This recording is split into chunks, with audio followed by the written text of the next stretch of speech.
13급짜리를 13,000명을 모아도 절대로 1급이 안 됩니다. 13급짜리를, 바둑 13급짜리를 13,000명을 모아도 1급이 안 되고요. 1급짜리를 10,000명을 모아도 이창호를 못 이깁니다. 그건 질적인 차이가 있는 것이죠. 그런데 어떻든 이제 공동의사결정 제대로 하자는 것이니까. 근데 사실은 저는 이렇게 생각합니다. 김종인이도 그렇고요. 우리나라에서 관료들이, 말하자면 관료는 합리적 인간들입니다. 합리적 인간의 세계가 있고 합목적형 인간들의 세계가 있죠. 좋게 표현하면 합리적이고, 근데 나쁘게 표현하면 이제 산업공상의 선비 계급들입니다. 근데 박정희 대통령이 이제 비명의 횡사를 하고, 죽고 나서 80년도 초반에 우리나라에서 관료들이 막강한 권력을 휘두르던 때가 있죠. 그때 하이라이트로 나왔던 것이 바로 이 경제민주화 주장입니다. 그 다음에 이제 소위 좌익적 사고를 가진 좌빨들이 이제 굉장한 약진을 했던 때가 이제 87년도 이후 소위 민주화 체제 때 이제 소위 기업을 공격하고 상인계급을 공격하고 경제할 자유를 공격을 했던 때가 있고요. 그게 우리나라 제조업이 무너지기 시작한 90년도 초반입니다. 그리고 꽤 잠잠하다가 김대중 때 그럴 뻔했는데 다행히도 그때는 외환위기 중이었어요. 그래서 김대중 대통령이 당초의 경제 철학을 펼 시간적 여유가 없었고, 오히려 노무현 대통령은 굉장히 현실적이었어요. 그래서 굉장한 좌익적 슬로건을 가지고 막상 대통령이 되어서 보니까 이거 안 되겠다 하는 결론을 조기에 내고 FTA를 오히려 하게 되고 출자 총액 규제를 오히려 없애버리게 됩니다. 그 좌익들의 소위 좌익적 요구를 오히려 차례차례 기각시키게 되죠. 그러면서 노무현 본인도 아마 고민이 있었던지 자기 스스로의 정책을 일컬어서 좌파 신자유주의다 이렇게 얘기할 정도의 고뇌 끝에 왜 대통령이 되어서 보니까 이건 안 되겠다고 본능적으로 느꼈던 거죠. 그래서 사실은 노무현 같은 인물들은 이 공산주의 또는 좌익을 늦게 배워서 밤새는 줄 모르고 그랬던 것에 불과하지, 본질적으로는 사실은 나는 그렇게 생각합니다. 노무현은 좌익은 아니었다고 이렇게 보는데 그저 늦게 잘못되어 배운 도둑이 밤새는 줄 모른다는 식으로 늦게까지 그런 짓을 했는데 막상 대통령이 되어서 하려고 보니까 말이 안 된다는 거를, 그건 뭐 머리는 좋은 사람이니까 뒤늦게 깨달았다 이렇게 보는 것인데요. 지금 다시 이제 그 소위 경제민주화 캠페인이 불고 있는 겁니다. 그 여러분들은 지금 이제 일어나는 일이 처음인 것처럼 생각하죠. 뭐 재벌의 경제력 집중이다 뭐 이런 얘기들이 80년대 초에 뭐 난리였습니다. 그때의 공격이라는 것은. 그래서 이게 주기적으로 반복되는 것입니다. 우선 반복되는 이유는 간단합니다. 제가 제 칼럼을 읽어 드릴게요. 경제민주화는 산업공상의 봉건질서로 돌아가자는 낡은 주장의 재등장이다. 장사꾼들이 큰돈 벌어 거들먹거리는 꼴을 눈뜨고 못 보겠다는 것이 소위 재벌기획론의 숨은 동기다.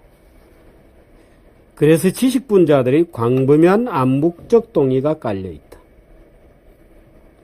무슨 새로운 시대정신 같은 것이 아니다. 물론 거들먹거리는 재벌가도 없지는 않을 것이다. 거들먹거리는 인간들이 있죠. 재벌 2세, 3세 중에는 뭐 람보르기니 이런 거 뭐 타고 다니고요. 웃긴 애들 많죠. 뭐 마약하고 뭐. 저는 오히려 자연스럽다고 생각합니다. 그렇게 해서 망하는 거죠. 뭐. 그럼 망하면 되잖아요.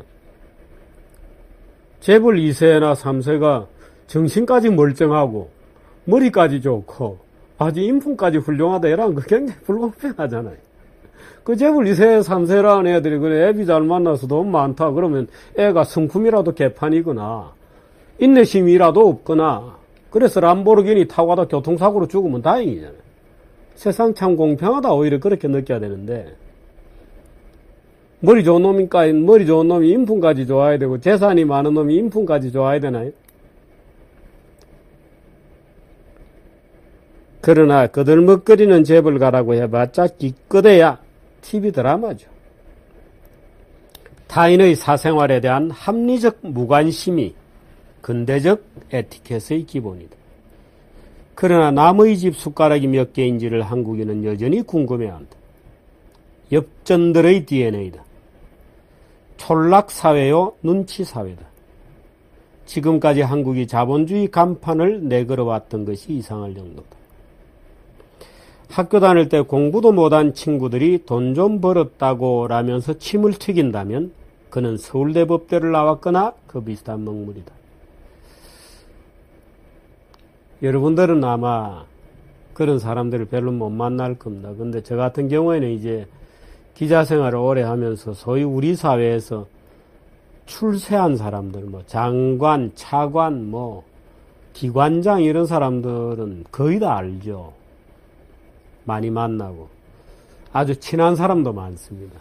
그럼 저인데 이렇게 얘기해요. 얼마 전에도 누가 또 그렇게 얘기하더라고요.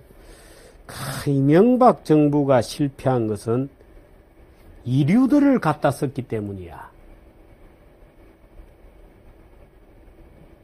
무슨 얘기인지 아세요? 고소영을 썼기 때문이야 이렇게 얘기하지 않습니다. 이류들을 갖다 썼기 때문에. 왜? 자기들은 서울대 법대 나왔거든요. 그 서울대 법대 나온 친구들은 서울대 상대 나온 사람들을 또 알로 봐요. 이상하죠. 그래서 자기 친구들이 고등학교까지 졸업했는데 기업에 가서 연봉 막 20억 이렇게 받고 삼성의 사장급이 되었다. 그럼 자식 학교 다닐 때 공부도 못하는 놈들이 말이야. 이렇게 얘기해요. 말하자면 자기들은 선비죠. 선비. 그런 얘기입니다. 국회의원, 판검사, 교수, 관료들이다. 겉으로는 탐욕의 시장경제를 걱정하느라 얼굴이 어둡지만 속에서는 오래된 지배 피지배의 틀을 재현하려는 본능이 꿈틀거린다. 그러나 생각해보라. 장사꾼들이 대접받지 못하는 나라는 결국에는 비참해진다. 사치하는 것조차 오히려 장려할 일이라던 박제가 울고 갈 일이요. 쌀 가격을 통제하는 데 격려했던 박지원이 통곡할 일이다. 근대화 60년의 상업을 짓밟을 명분 찾기에 다시 혈안이 되고만 봉건주작적 인간들이 펼치는 반란이 바로 경제민주화 주장이다. 깨끗하게 돈 벌면 누가 뭐라고 하냐는 비아냥과 의기장이 이들의 주특기다. 그러나 어느 시대건 도덕군자들이 주장하는 도덕률을 지키고 돈을 벌기는 쉽지 않겠죠. 왜 그럴까요? 제 창밖으로 빌딩들이 보이는데요. 제가 있는 이 빌딩도 그렇고 저 빌딩들 중에 과연 대한민국 입법부인 국회가 통과시킨 또 그 국회의 명령을 받들어서 정부가 시행령, 시행규칙, 서울시 조례 등등을 모조리 정확하게 지키면서 지어진 건물이 과연 존재할까요? 없습니다. 불가능합니다. 서울시내에 있는 저 수많은 빌딩 주인들 중에 건축법을 단 하나도 어기지 않고 깨끗하게 모든 법을 준수하면서 지어진 건물 존재하지 않습니다. 우리나라 공무원들도 그런 건물들을 좋아하지 않겠죠. 왜? 법을 약간씩 어겨야 뇌물도 뜯어먹고 하죠. 법 지키면 뇌물 뜯어먹을 수 있겠어요? 법 기준 자체가 너무도 엄격하기 때문에 아무도 지킬 수 없습니다. 우리나라 수만 명의 자영업자 중에 예를 들어 식당 주인들 중에 식품위생법의 규정을 제대로 지키고 식당 영업할 수 있는 사람이 있을까요? 없을 겁니다. 지금도 없을 겁니다. 그래서 소방서도 먹고 살고 구청식품과도 먹고 살죠.